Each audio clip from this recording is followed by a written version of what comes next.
Hello hi అందరికీ welcome to my channel. It's me Rajeshwari. నేను మీ రాజేశ్వరిని. ఇక్కడైతే ఆమ్లెట్ని అయితే పిల్లల కోసమని చిన్న చిన్న షేప్స్ అయితే ప్రిపేర్ చేశాను. ఇవి మీషోలో ఆర్డర్ పెట్టుకున్నాను. ఈ విధంగా అయితే ఆర్డర్ పెట్టిన వాటితో నేనైతే ఈరోజు ఇలా ట్రై చేశాను.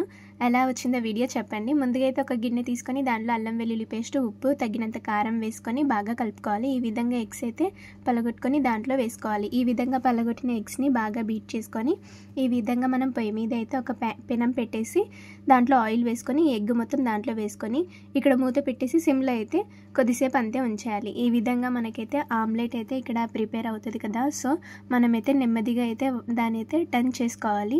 అటు ఇటు బాగా కాలిన తర్వాత ఒక ప్లేట్లోకి అయితే తీసుకొని ఇందాక నేను తీసుకున్నా కదా షేప్స్ అవి స్టీల్వి, దాంతో అయితే ఇలా ఆమ్లెట్ పైన ఇలా ప్రెస్ చేశాను. ఇలా పిల్లలకి అయితే ఇలా ఆమ్లెట్ వేస్తే ఇలా చిన్న చిన్న పీసెస్గా బయటగా ఇస్తే తింటారని ఈ విధంగా అయితే ట్రై చేశాను. మీకు ఈ వీడియో ఎలా అనిపించిందో చెప్పండి. ఈ వీడియో నచ్చితే లైక్, షేర్, సబ్స్క్రైబ్ చేసుకోండి.